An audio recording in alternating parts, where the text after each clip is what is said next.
Assalamualaikum warahmatullahi wabarakatuh.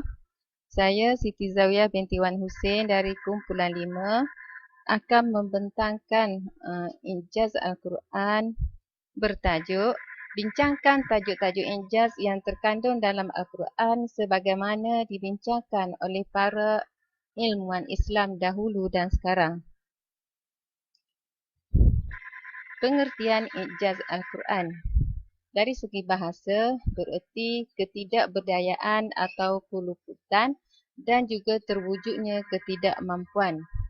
Dari segi istilah, ialah ilmu Al-Quran yang membahas kekuatan susunan lafaz dan kandungan Al-Quran hingga dapat mengalahkan ahli-ahli bahasa Arab.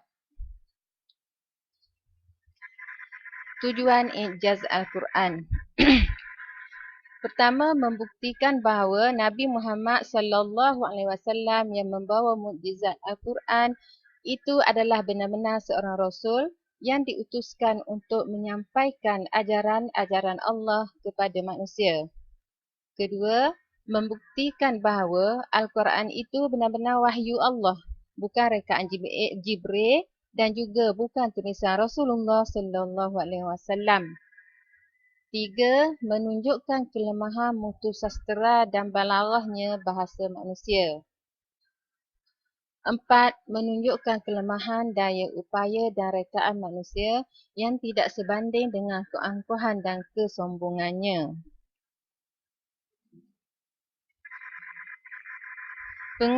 Pengertian mukjizat.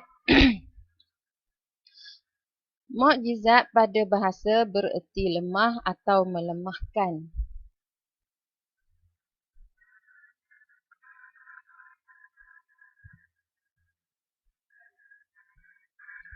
Mukjizat dalam istilah para ulama adalah satu hal yang luar biasa yang disertai tentangan dan tidak dapat ditandingi. Jenis-jenis mukjizat.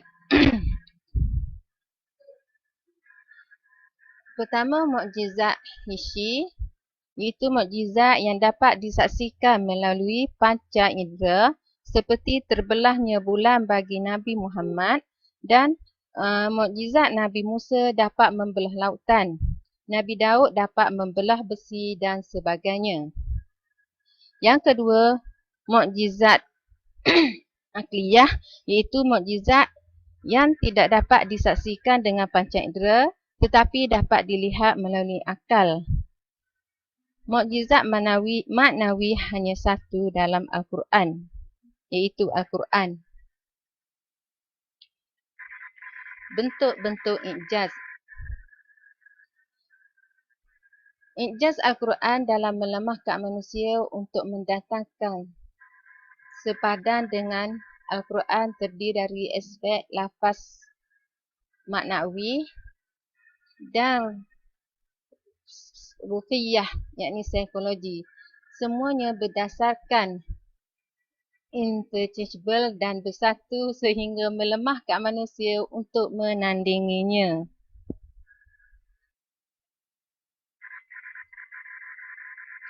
Bentuk-bentuk ijaz Al-Quran yang dapat dicapai oleh akal manusia yang telah diungkapkan oleh ulama.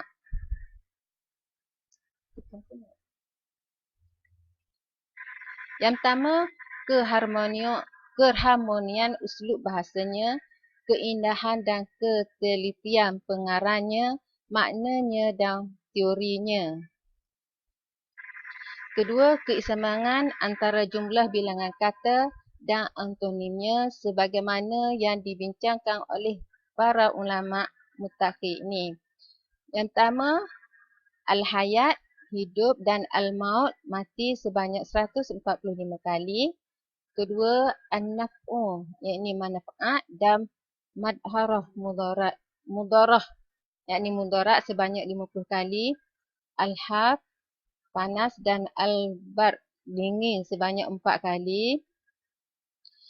Seterusnya ar-rabah, takut, dan ar-rukbah, harap sebanyak 8 kali.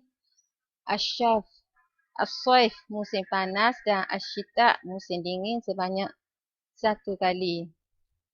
Seterusnya, keseimbangan antara jumlah bilangan kata dengan sinonim, yakni makna yang dikandungnya seperti al-has dan az-zira'ah,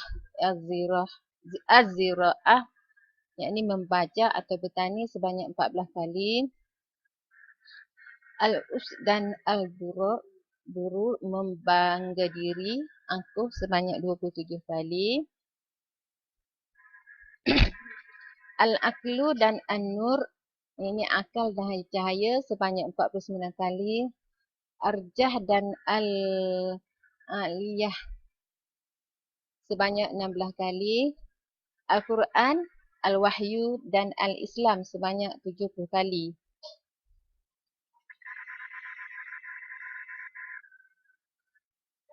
Keseimbangan antara jumlah bilangan kata dengan jumlah kata yang menunjukkan kepada akibat.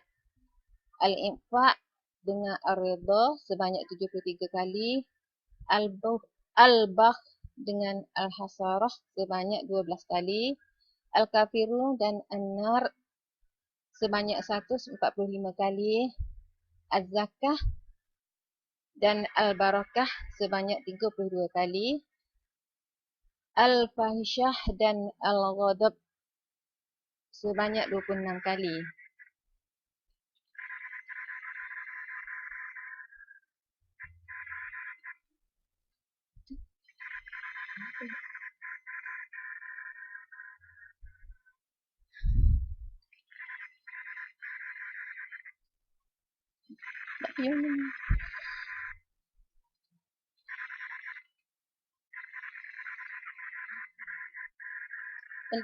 Pendapat ulama dahulu tentang ijaz.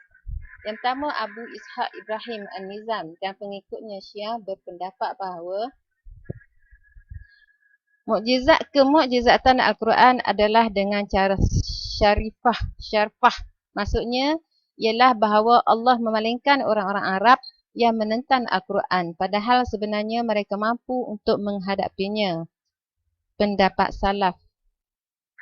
Kedua, satu golongan ulama berpendapat bahawa Al-Quran bermukjizat dengan balaghahnya yang mencapai tingkat tinggi dan tidak ada bandingannya, yakni ijaz lughawi. Seterusnya, sebahagian yang lain berpendapat bahawa mukjizat Al-Quran adalah kerana mengandungi bad'i yang sangat unik dan berbeza dengan apa yang dikenal dalam perkataan orang Arab pada umumnya. Golongan lain berpendapat bahawa Al-Quran mukjizatnya terletak pada pemberitanya tentang hal-hal gaib yang telah lalu dan yang akan datang yang tidak ada seorang pun tahu, yakni ijaz ghaibi.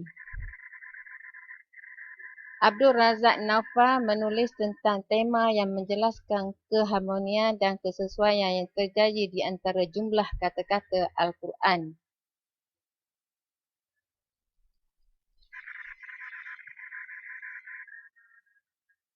Jadi,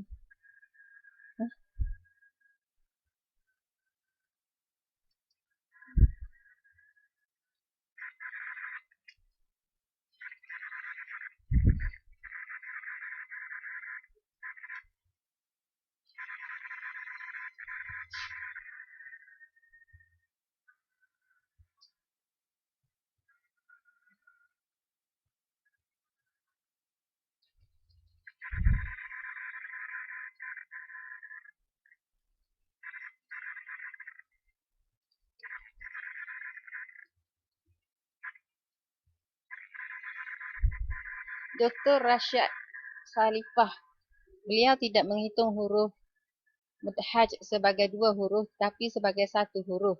Beliau juga menghitung satu basmalah untuk seluruh Al-Quran. Beliau tidak hitung basmalah dalam 12 surah yang lain dan bermakna beliau mengesampingkan kata Allah, Ar-Rahman dan Ar-Rahim.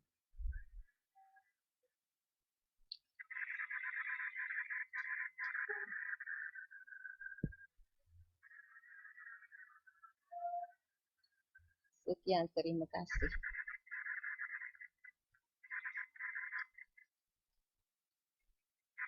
Okey, sekian, terima kasih. Itu saja pembincangan saya. Assalamualaikum warahmatullahi wabarakatuh.